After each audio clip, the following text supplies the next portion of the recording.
थोड़ा कंट्रोल बहुत ज़रूरी है, अपनी इंद्रियों पर संयम करना बहुत ज़रूरी है। जब आप और हम अपनी इंद्रियों को संयमित करेंगे तो ये निश्चित है व्रत का फल मिलता जरूर है। जो उपास कर रहे हो उसका फल मिलेगा। संसार की प्रत्येक, तो जहां नेध्रु मुनि, नेध्रु ऋषि, जिनके सामने शारदा आकर खड़ी हो जाती है, नेध्रु ऋषि,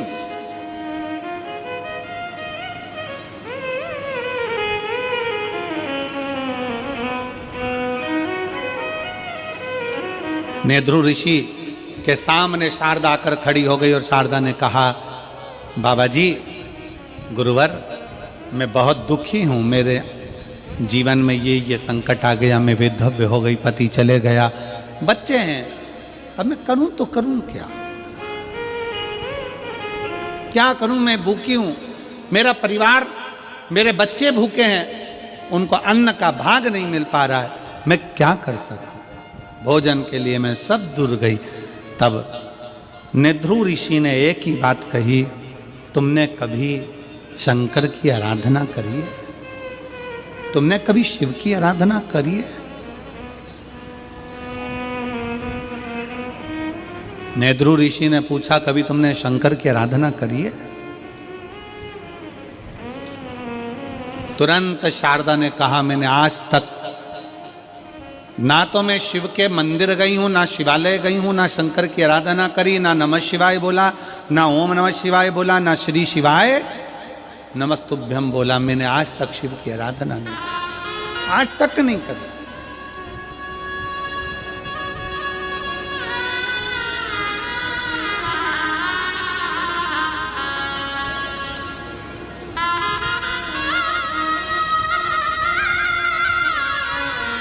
क्या तुम्हें किसी ने बताया नहीं? क्या तुम्हें कोई बताता नहीं है कि शंकर की आराधना का फल क्या है? मेरी जितनी जीजियां बैठी हैं, मेरे जितने जीजा बैठे हैं, जितनी मेरी बेटियां बेटाएं, जितनी मेरी माताएं यहाँ बैठी हैं, जितने मेरे भाई बैठे हैं, उनसे एक निवेदन करूंगा कि आपके घर के पास में आपका कोई रिश्तेदार अगर दुखी है, तकलीफ में है, तो उसको एक बात जरूर कहा करो कि तू शंकर जी के मंदिर में जाकर एक लोटा जल चढ़ाना प्रारंभ कर, मंदिर में साफ सफाई करना प्रारंभ कर, बाबा तेरे को देगा, बाबा तेरे को देगा।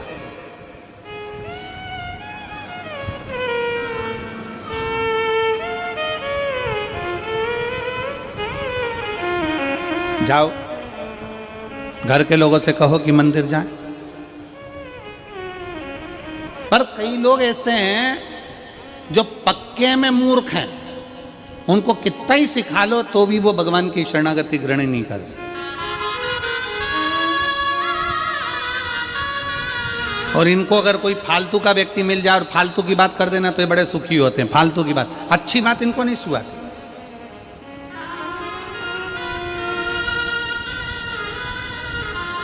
और कई लोग ऐसे हैं जो अपने विचार से नहीं चलते, दूसरे के विचार से चलते। दूसरे ने ऐसा कह दिया, दूसरे ने ऐसा बोल दिया, और बोलते से वो दूसरे के विचार में आकर कुछ भी बोल दिया। किसी ने एक कह दिया, वो व्यक्ति ऐसा है, कान में भर दिया, भरा, फूंक मारी, उसने वैसा बोलना चालू कर दिया। कई लोग, वो दो हैं, वो कहते ना, संख और मूर्ख। कौन कौन?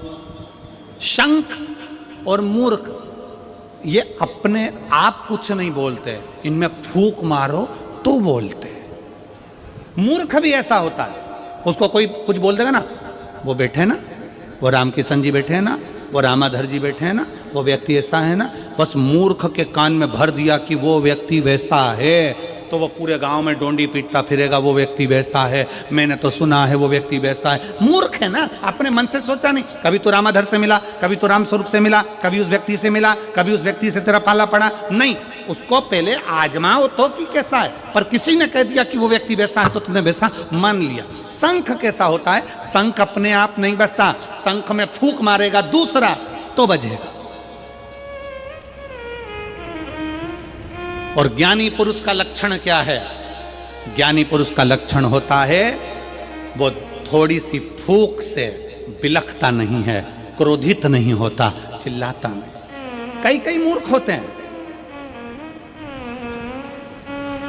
पत्नी ऑफिस में जा रही है, ड्यूटी जा रही है, काम कर रही है, नौकरी कर रही है, घर में बच्चों को संभाल रही है, भोजन करा रही है, और कई कई पतियों को कोई दोस्त ऐसे मिल जाते हैं फूंक मारने वाले, जो ये फूंक मार देते हैं, भैया हमने तो देखा था कि वो वहां पर बैठी हुई थी, हमने देखा था वो वहां बैठा हुआ था, फूंक मार दी।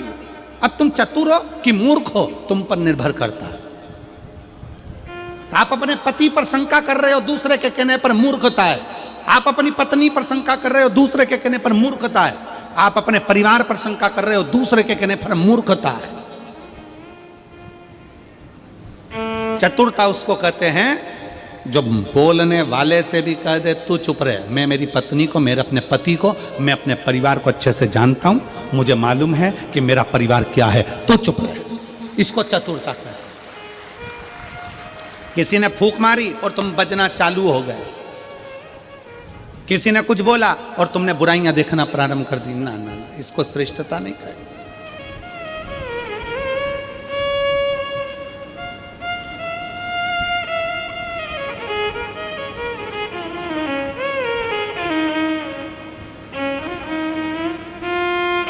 इसको श्रेष्ठता नहीं कही। पहले के जमाने में आज के जमाने में बहुत अंतर है। पहले के लोग कहते थे मैं तुम्हारे लिए जान दे दूं, जान बोलो तो सही। आज का जमाना ऐसा है कि अगर वक्त पड़े तो मैं तुम्हारी जान ले लूं, दूं तो नहीं।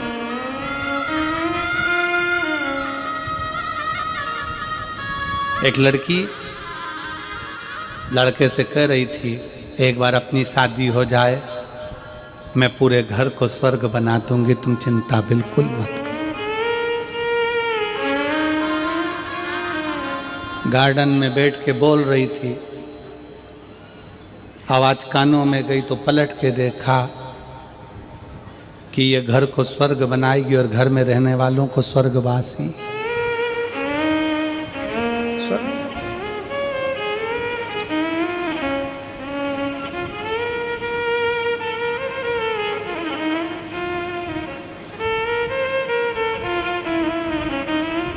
तुम्हारे घर में एक आध बड़ा फंक्शन हो ना, 25-50 मेहमान आए हो, बहुत सारे रिश्तेदार आए हो, और तुम्हारे कोई जिससे बहुत अच्छी पटती हो और वो तुमसे कह दे मैं तो तेरे लिए कुछ भी कर सकता हूं, मैं तेरे लिए कुछ भी कर सकती हूं, तुम बोलो तो बस एक बार, मैं तुम्हारे लिए सब कुछ कर सकती हूँ, सब कुछ कर सकती हूँ।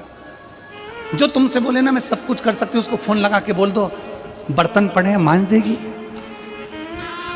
पड़े हैं बहुत सारे, सब कुछ कर सकते, मैं तो प्राण दे दूं ना।